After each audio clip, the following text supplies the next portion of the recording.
सरगम studio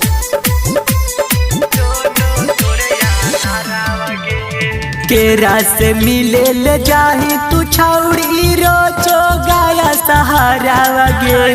केरा से मिले ले जाही तू छौड़ी रोजो गाया सहारा वगे।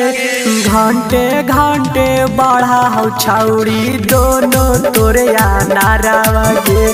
घंटे घंटे बढ़ा हो छौड़ी दोनों तोरे नारा वगे। जहिया से छोड़ी के गेनी गे छौड़ी गलियो पटावे सहार वागे। जहिया से छोड़ी के गेनी गे छौड़ी गलियो पटावे सहार वागे।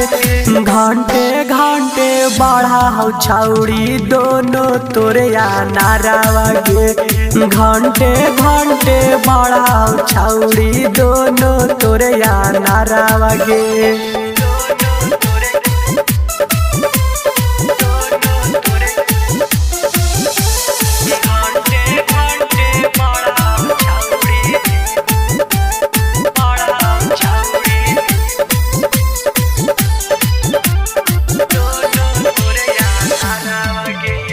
देही तू हमरा जहरवा गे छौड़ी सुनमी तू मारल खबरवा गे। जहिया से हमरा भूलैनी गे छौड़ी उठाओ दिल में लहरवा गे। देही तू हमरा जहरवा गे छौड़ी सुनमी तू मारल खबरवा गे।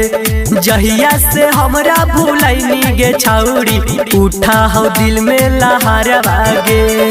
केने केने छुआ हो छौड़ी लगा हो पीछे आहार वागे।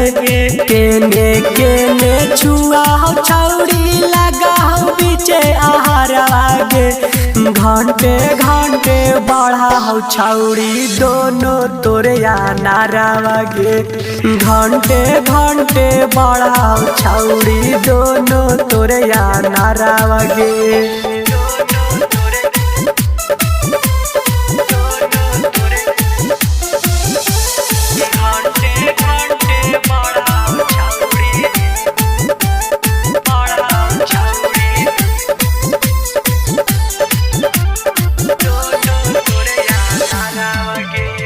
चल ही सिनेमा उतानी गे छौड़ी मरले तो छौड़ा न माजा गे। राजेश बदमाशवा सिंपू सरगम के देही तू छौड़ी साजा गे। चल ही सिनेमा उतानी गे छौड़ी मरले तो छौड़ा न माजा गे। राजेश बदमाशवा सिंपू सरगम के देही तू छौड़ी साजा गे। रात भर तू खिया वही छौड़ी तबे नु लागौ बोखारा वागे। रात भर तू खिया वही छौड़ी तबे नु लागौ बोखारा वागे। घंटे घंटे बढ़ा हो छौड़ी दोनों तोरे नारा वागे। घंटे घंटे बढ़ा हो छौड़ी दोनों तोरे नारा वागे। Recording by Sargam studio Bodhgaya.